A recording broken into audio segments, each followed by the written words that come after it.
વિદ્યાર્થી મિત્રો, ચાલો આજે આપણે ધોરણ 8 ના ગણિત વિષયની અંદર પ્રકરણ નંબર 9 જેનું નામ છે બેઝિક પદાવલીઓ અને નિત્યસમ. મિત્રો બેઝિક પદાવલીઓ એટલે શું? તો એના વિશે આપણે બેઝિક પદાવલીનો કોન્સેપ્ટ છે ધોરણ 7 માં કંઈક શીખીને આવ્યા છે. પદ શું છે, ચલ શું છે એનો પણ આપણને ખ્યાલ છે, પણ છતાં આપણે એની પાયાની માહિતી છે શરૂઆતથી જોઈએ. અહીંયા મિત્રો આપણે સમજૂતી મેળવી કે પદાવલીઓ એટલે શું? તો કે દરેક પદાવલી ચલ અને અચલને સાંકળવાથી મળે છે. ચલ અને અચલને સાંકળવાથી. ચલ શું છે મિત્રો? તો આપણે જ્યારે પદાવલી લખીએ છીએ તેમાં કોઈ પણ મૂળાક્ષરો જે છે ABCD ના તે આપણે ચલ તરીકે ઓળખીએ અને અંક અથવા સંખ્યા લખીએ છીએ તેને આપણે શું કહીશું? અચલ પદ કહીશું. અહીંયા તમે જોઈ શકો ઉદાહરણ તરીકે x + y 2y - 5 3x નો વર્ગ 4xy + 7 વગેરે આ બધું શું છે? પદાવલીઓ છે અને બહુપદી પણ કહેવાય મિત્રો. અહીંયા તમે જોશો તો અહીંયા x અને 3 બંનેનો શું થયું છે? સરવાળો. તો અહીંયા x છે શું છે? ચલ અને 3 જે સંખ્યા છે શું છે? અચલ પદ છે મિત્રો. પછી તમે જોશો તો 2y અને એમાંથી 5 બાદ કરીએ. 2 છે એ શું છે? સંખ્યા છે, તે અચલ છે. y છે એ શું છે? ચલ એટલે કે મૂળાક્ષર છે. એમાંથી 5 બાદ કર્યા 5 પણ શું કહેવાય? અચલ પદ કહેવાય છે મિત્રો. એટલે પદાવલીઓની અંદર અથવા બહુપદીની અંદર આ જે ચલ અને અચલ શું છે આપણને ખ્યાલ આવી ગયો. અહીંયા મિત્રો 3x ના 2 ઘાત અથવા 3x નો વર્ગ એમ લખ્યું છે. તો કે 3 અને x ની વચ્ચે ગુણાકારનો સંબંધ છે. 3x અને એની 2 ઘાત. પછી તમે જુઓ કે 4xy + 7 આની અંદર પણ બે પદો આપેલા છે, એનો સરવાળો કરેલો છે. તો મિત્રો અહીંયા તમે જોઈ શકો કે ભાઈ પદાવલીઓની અંદર ચલ અને અચલને સાંકળવાથી મળતું રૂપ જે કાંઈ છે એ પદાવલી કહેવાય. સાંકળવાનું શેનાથી છે મિત્રો? અહીંયા તમે જુઓ કે સરવાળો, બાદબાકી એવી ક્રિયાઓથી તેને સાંકળેલા છે. બે પદ જે છે આખું એક પદ છે એ પણ અવયવોના ગુણાકારથી રચાયેલું હોય છે. અહીંયા તમે જુઓ કે 4xy લખ્યું છે, આનો સૂત્રું પાડો તો અવયવ એટલે 4 × x × y એ પદ મળે. હવે મિત્રો જોઈએ તો પદ, અવયવ અને સહગુણક વિશે માહિતી મેળવીએ તો આપણે થોડી ખ્યાલ તો આવી ગયેલો છે. પદ શું છે? તો કે ભાઈ પદોને સરવાળાની કે બાદબાકીની નિશાની વડે જોડવામાં આવે અને જોડવાથી આપણને પદાવલી મળે છે. અહીંયા તમે આ ઉદાહરણમાં જોઈ લીધું છે કે અહીંયા એક પદ રહેલું છે x, બીજું પદ રહેલું છે 3. આ બંનેને શેનાથી જોડ્યા? સરવાળાથી, એટલે કે પદાવલી મળે આપણને. અહીંયા તમે જો 2y અને 5 બંનેને બાદબાકીની નિશાનીથી જોડેલા છે. તો કે સરવાળા અને બાદબાકીની નિશાનીથી જોડાયેલા પદોને પદાવલી કહેવામાં આવે છે. ત્યાર પછી જોઈએ કે પદ પોતે પણ બે કે તેથી વધુ અવયવોનો ગુણાકાર છે. મિત્રો અહીંયા આપણે નિશાની સાથે ચેક કરી લીધું છે કે 4xy લખ્યું છે, આ એક પદ છે. એ પદ શું છે? તો કે ભાઈ બે કે તેથી વધુ અવયવોનો ગુણાકાર છે. તો 4 × x × y. આ ઉદાહરણ સામે છે. બીજી વસ્તુ એ કે જ્યારે તમે 7 ને જુઓ તો અચલ પદ છે અથવા સાંખ્યિક પદ છે. તો અહીંયા શું થયું છે? 7 છે એની સાથે ગુણાકાર પર શું છે? તો કે સહગુણક 1 હોય. અહીંયા તમે જોશો કે આ x છે, તો x પદ છે એનો સહગુણક શું થયો? તો કે 1 × x આવું પદ મળે છે. એટલે કે પદ પોતે પણ બે કે તેથી વધુ અવયવોનો ગુણાકાર હોય છે. એ પણ વસ્તુ ખાસ યાદ રાખવાની. બીજી વસ્તુ એ કે સાંખ્યિક અવયવ જે તે પદનો સાંખ્યિક સહગુણક અથવા તો ખાલી સહગુણક કહેવામાં આવે છે. મિત્રો અહીંયા તમને એવું ઉદાહરણ લખેલું હોય કે 3yx અથવા 3xy બે રીતે લખી શકાય મિત્રો.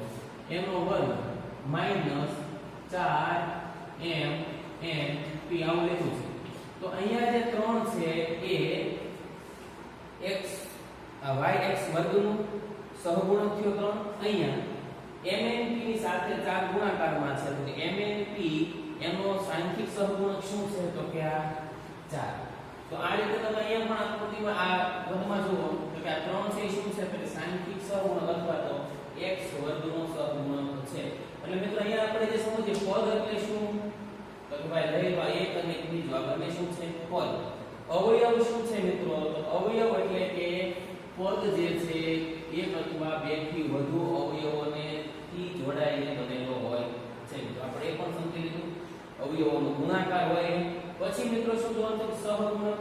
તો કે ભાઈ પદ અવયવ અને સહગુણક ત્રણેય વસ્તુ આપણે સમજી શકીએ. હવે તો આપણે ઉદાહરણ લખીએ કે -9x² + 4yz આવું પદ લખી દો. આની અંદર તમારે પદ શોધવાના છે. કયા કયા પદ છે? તો કે -9x² અને 4yz. આ શું થઈ ગયા? બે પદ મળ્યા મિત્રો. હવે તમારે આને 3 ચાર્ટ ની જેમ દર્શાવવું તો એ રીતે કોઈ લખી શકો મિત્રો. -9x² + 4xy. હવે આની અંદર પદ કયા મિત્રો? પદ તો કે બે પદ મળે, -9x² અને 4xy. આ બે શું મળી ગયા મિત્રો તમને? પદ. પછી તમારે જોવાના છે એના અવયવો. અવયવો કયા કયા મિત્રો મળે આમાં? એટલે 9 અને x² આ બંને ગુણાકારથી થતા હોય. પછી મિત્રો અહીંયા તમારે અવયવો લેવાના હોય તો શું મળે? કે 4x અને y આ બધા શું છે? ગુણાકારથી જોડાયેલા છે. અવયવો છૂટા પડ્યા કે 4x અને y ત્રણેય અવયવો છે. 4 × x × y મિત્રો. હવે આમાં સહગુણક જોવે છે તમારે તો કે આ જે પદ છે એમાં સાંખ્યિક સહગુણક છે 9 અને આ પદની અંદર સાંખ્યિક સહગુણક છે 4. તો આ રીતે મિત્રો તમે પદ અવયવ અને સહગુણક એટલી વસ્તુને ઓળખતા શીખી ગયા હશો. તમારા પાઠ્યપુસ્તકની અંદર તમે મિત્રો જોશો કે પેજ નંબર 137 તમે ખોલો તો સાથે સાથે એમાં સમજૂતી આપી છે પણ આપણે જોતા જવાની છે. પાઠ્યપુસ્તકનો પણ સાથે મેક્સિમમ ઉપયોગ કરવાનો છે, સાથે ખુલ્લું રાખીને જોવાનું છે. ત્યાર પછી મિત્રો આપણે જોઈશું એકપદી, દ્વિપદી, ત્રિપદી, બહુપદી એ શું છે મિત્રો? તો એકપદી, દ્વિપદી, ત્રિપદી દરેકને બહુપદી કહેવાય. બહુપદી જે છે એમાં એક અથવા વધારે પદો રહેલા હોય. પદ શું છે આપણે અહીંયા સમજી લીધું છે. બે પદો શેનાથી જોડાયેલા હોય? તો સરવાળા અથવા બાદબાકીથી જોડાયેલા હોય. અને બહુપદી તો પદાવલીની રચના થાય છે મિત્રો. અહીંયા જોઈએ મિત્રો કે એકપદી, બહુપદી, દ્વિપદી, ત્રિપદી એટલે શું? તો એક કે તેથી વધુ પદો કે જેના સહગુણકો શૂન્ય ન હોય. મિત્રો ખાસ યાદ રાખજો આ શબ્દને. એક કે તેથી વધુ પદો કે જેના સહગુણકો શું ન હોવા જોઈએ? શૂન્ય હોવા જોઈએ નહીં. મિત્રો અહીંયા તમારી સાથે 4xy ગુણ્યા 0 ગુણ્યા x ગુણ્યા y કરેલું હોય એવું હોવું જોઈએ નહીં. કારણ કે કોઈનો શૂન્ય સાથે ગુણાકાર કરીએ તો શૂન્ય જવાબ થઈ જાય. પછી અને ચલના ઘાતાંક ઋણ ન હોય અથવા અનઋણ હોય, અનઋણ અથવા ઋણ ન હોય બંને શબ્દ કે ચલના ઘાતાંક કેવા ન હોવા જોઈએ? ઋણ ઘાતાંક હોવા જોઈએ નહીં. તો તેને બહુપદી કહેવાય. આ ખાસ સ્પષ્ટ શબ્દ યાદ રાખજો કે એક કે તેથી વધુ પદો કે જેના સહગુણકો શૂન્ય ન હોવા જોઈએ અને ચલના ઘાતાંક છે તે કેવા ન હોવા જોઈએ? ઋણ ઘાતાંક હોવા જોઈએ નહીં. મિત્રો આવું લખેલું હોય x ની -2 ઘાત એટલે ઋણ ઘાતાંક થઈ કહેવાય. એટલે એવું હોવું જોઈએ નહીં. હવે આપણે મિત્રો એકપદી કોને કહેવાય? ઉદાહરણ જોઈએ મિત્રો 4x² આ એકપદી છે. 3xy માત્ર એક જ પદ છે. -7z આ પણ એકપદી છે. 5xy² આ ઉદાહરણ આપ્યા છે શેના છે? એકપદી. 10y એકપદી છે. -9 તો પણ એકપદી કહેવાય. અને 82 mmp આ પણ શું થઈ ગયું? એકપદીનું ઉદાહરણ થઈ ગયું. દ્વિપદીમાં શું થશે? તો બે પદો છે સરવાળા અથવા બાદબાકીથી જોડાયેલા હોય. મિત્રો દ્વિપદીમાં જુઓ a + b કેટલા પદો છે? 2. a અને b બંને પદ છે સરવાળાથી જોડાયેલું છે. 4l + 5m આ બંને પદો છે એક અને બીજું પદ બંને સરવાળાથી જોડાયેલા છે. આ દ્વિપદી બની 4 a + 4 તો આ પણ શું થયું મિત્રો? બે પદ છે અને સરવાળાથી જોડાયેલા છે. અહીંયા 5 અને 3xy બંને પદોને માઈનસની નિશાની જોડાયેલા એક અને બીજું બે પદ છે. જે પદાવલીમાં બે પદ છે એને શું કહીશું? દ્વિપદી. એક પદ છે તો એને એકપદી કહેવાય. બહુપદીઓ અથવા પદાવલીઓ પણ આપણે કહીએ છીએ. પછી છે ત્રિપદી. ત્રિપદીમાં ત્રણ પદો છે a + b + c સરવાળા અથવા બાદબાકીથી જોડાયેલા હોય મિત્રો. 2x + 3y + 5z અહીંયા ત્રણ પદો જોડાયેલા છે. પછી અહીંયા જોઈશું કે x² - xy² + y² આ પણ શું થઈ ગયું? ત્રણ પદો જોડાયેલા છે એટલે ત્રિપદી કહેવાય મિત્રો. એટલે એકપદી, દ્વિપદી અને ત્રિપદી આ ત્રણેયને તમારે જ્યારે છૂટા પાડવાના હોય, ઓળખવાના હોય ત્યારે તમને એને વર્ગીકરણ કરતા આવડે કે બે પદો હોય સરવાળા અથવા બાદબાકી જોડાયેલા હોય તો તેને બહુપદી દ્વિપદી કહેશું. પછી માત્ર એક જ પદ હોય તો એ બહુપદીને શું કહેવાય? એકપદી.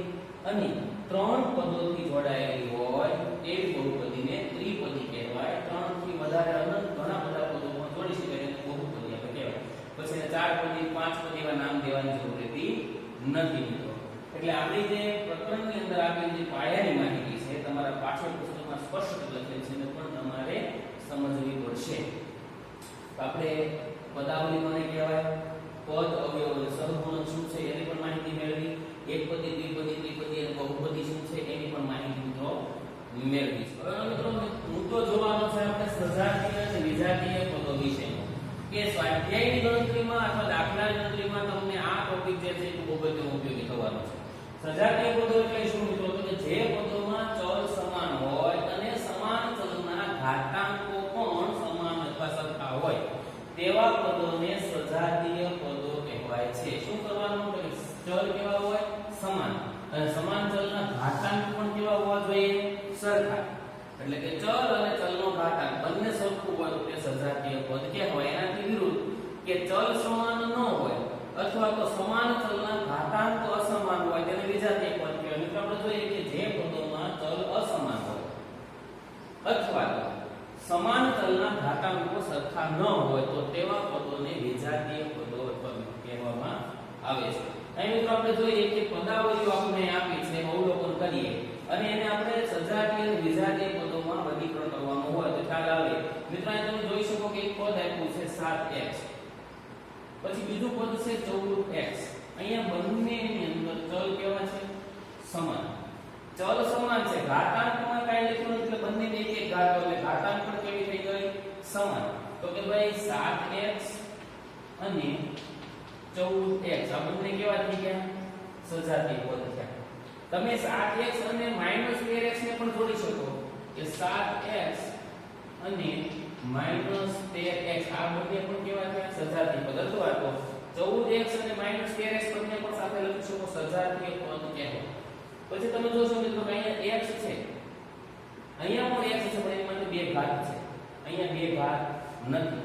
એટલે કે ચલ સરખા હોવા જોઈએ અને ઘાતાંક પણ સરખા હોવા જોઈએ, જે અહીંયા મેળ પડતો નથી.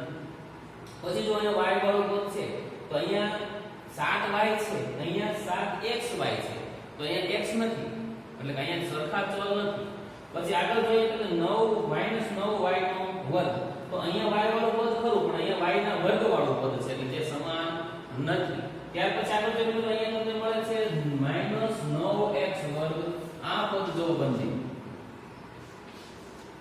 તો કે અહીંયા 5 સહગુણકમાં, અહીંયા -9 સહગુણકમાં બંનેના ચલ કેવા છે? x x. બંનેની ઘાતાંક કેવી? સમાન. એટલે કે 5x વર્ગ અને -9x વર્ગ આ બંને પદ કેવા થયા? સજાતીય પદ થયા. કારણ કે બંનેના ચલ પણ સમાન છે અને સમાન ચલ સાથે સાથે ઘાતાંક પણ સરખા છે. પછી તમે જોઈ શકો કે અહીંયા 7xy અને પછીનું પદ છે -5yx. yx અને xy બંનેના સ્થાન અલગ અલગ લખેલા છે પણ બંનેમાં સમાન ચલ છે મિત્રો. અહીંયા પણ y છે, અહીંયા પણ y, અહીંયા x, અહીંયા x બંનેની ઉપર ઘાતાંક નથી, અહીંયા પણ નથી એટલે બંનેના ઘાતાંક સમાન છે.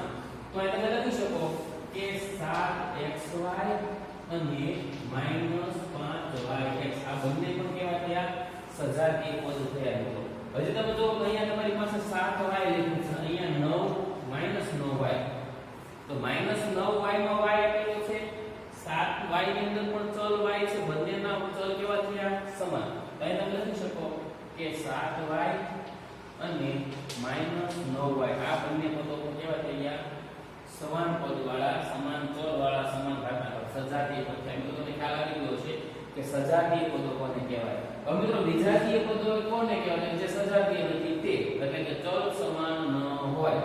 દાખલા તરીકે તમે જુઓ કે અહીંયા લખેલા છે -13x અને અહીંયા લખેલા છે 7y, તો અહીંયા x અહીંયા y બંનેના ચલ કેવા થઈ ગયા?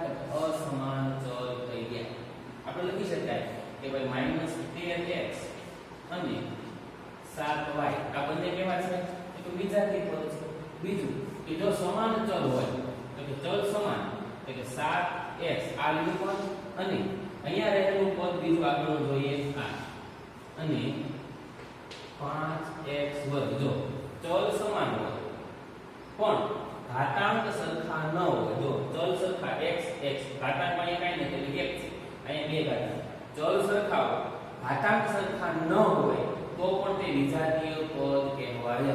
મિત્રો આવું લખેલું હોય કે ભાઈ 12x વર્ગ y અને -5xy વર્ગ આ પણ શું થઈ ગયું અહીંયા xy અહીંયા xy અહીંયા બે ઘાત અહીંયા બે ઘાત કેવું છે આ વિજાતીય. કારણ શું અહીંયા x ની બે ઘાત છે અહીંયા y ની બે ઘાત છે અહીંયા y ની એક ઘાત અને બે ઘાત એટલે સમાન નથી. અહીંયા x ની બે ઘાત અને y ની x ની એક ઘાત એટલે કે ચલ સમાન હોય પણ ઘાતાંક સમાન ન હોય ત્યારે પણ તે વિજાતીય પદ કહેવાય.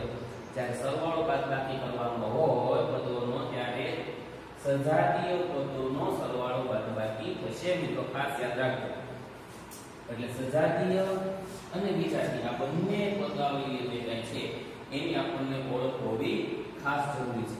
હવે વિદ્યાર્થી મિત્રો આપણે સ્વાધ્યાય 9.1 ની શરૂઆત કરીએ. સ્વાધ્યાય 9.1 નો પહેલો પ્રશ્ન છે ખૂબ સહેલો. એમાં સૂચના આપી છે કે નીચેની દરેક પદાવલીમાં રહેલા પદ અને તેના સહગુણકો છે એને ઓળખો.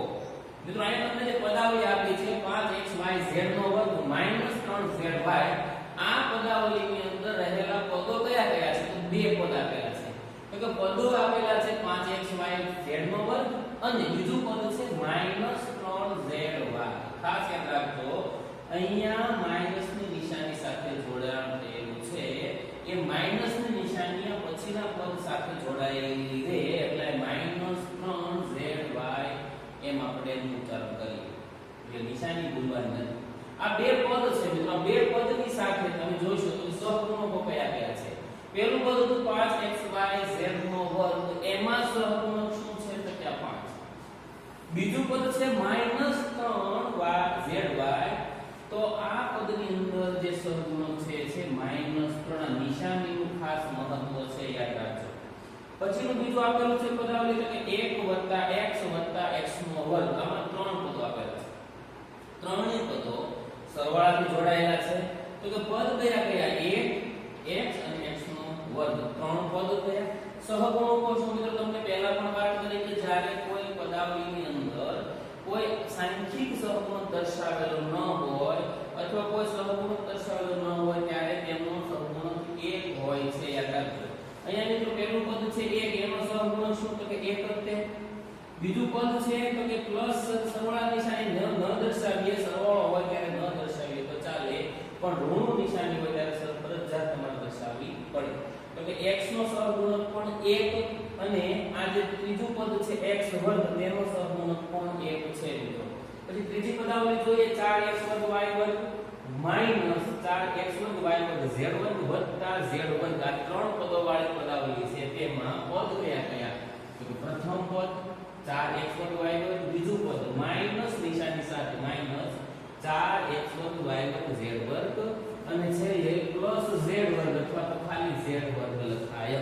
આ ત્રણ પદો મિત્રો આપણે તારવ્યા. તેમાં ત્રણેય પદોમાં સહગુણકો શું તો કે 4x વર્ગ y વર્ગ જે છે એમાં સહગુણક છે 4.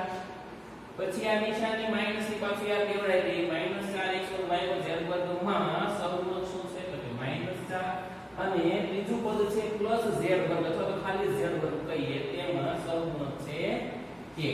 એટલે પદાવલીઓની અંદર રહેલા પદ છૂટા પાડી અને તેમાં રહેલા સહગુણક છે એની ઓળખ આપણે અહીંયા કરવાની છે. આગળ જોઈએ મિત્રો આપણે તો અહીંયા પછીની જે પદાવલી આપી છે એમાં જોઈએ ચોથી પદાવલી એમાં 3 -pq qr rp આવા તમને અલગ અલગ 1 2 3 ને 4 પદો છે સરવાળા બાદબાકી જોડીને આપેલા છે.